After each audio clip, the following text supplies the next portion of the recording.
Make a date with Reverend Dr. Ebenezer Markwei at 6 a.m. from Monday to Saturday on Graphic Online via Facebook and YouTube as he expounds on matters of faith. Graphic Online, truth and accuracy every day.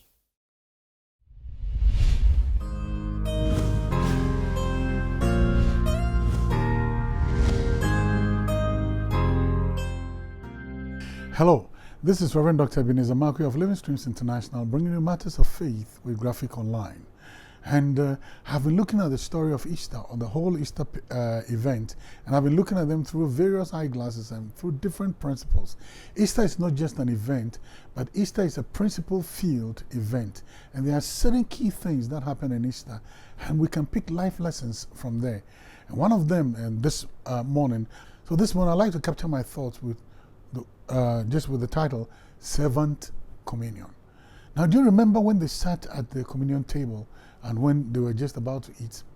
Then Jesus, the Master, the one who had walked on the sea, the one who had commanded storms, the one who had raised the dead, the one who had cleansed the lepers and made the blind to see and made the deaf to hear and the dumb to speak, or made lepers whole and made lame people walk, cripple walk and all that. I mean, people have broken roofs in order to have access to him. Now the Bible says now Jesus, the big man, the big man, the Buntia, the Oga, he sits at table with his disciples and then he does something that's very crazy. He gets up, picks a pail of water, and then begins to clean the feet of his disciples. He begins to wash their feet. And that is one of the famous things that we practice today, and I'm talking about the communion. They sat at the Lord's Supper. They sat at the table. And at that table was when he got up to clean their feet. Now you would say, what is it? Yes, it is very curious, very interesting. Because you see, the washing of feet was the responsibility of servants. It was servants who must wash the feet. And they wash the feet of visitors and they wash the feet of the master. But here now, the master reverses it, and then the master begins to wash the feet of his disciples. And some of them were so alarmed that they said to him, Master, no, we rather have to. And he said, no, I need to do this for you. You know one thing? We walk with the mentality that sometimes everybody must serve us. And we think that greatness lies in the number of servants we have or the number of people who are at our call and beckon. You get a beck and call. We walk with a distance of lordship, dominating and domineering and commanding and making people feel like minions or making people so subservient to us. And we walk with that high, heavy and high-minded mentality, heady and high-minded mentality. That's what we do. You understand? But here is the Master. Here is the Lord. Here is God himself stooping down to wash the feet of ordinary mortals like you and I.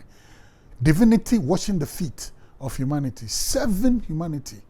Now here's the interesting thing. We must move away from domineering leadership to servant leadership. We must move away from it where we feel that, because we are boss or we are Gawa or we are Buntia or whatever we think we are, we dominate people and lord it over them and make their life miserable as a result of our position and because we walk in corridors of power. That is so wrong. See, God himself at the communion table, at the table where you see who is who, he knelt down and began to wash the feet of people who are far below him. Can we have this servant attitude? Can we have this servant mentality? Can we walk this earth with a mentality that sometimes leadership is not domination, but leadership is service? Oh, how I wish that our politicians will hear this. How I wish that people in positions of prominence will hear this. That leadership is not about dominance, but leadership is sometimes about service. So, servant communion is a choice. See you later.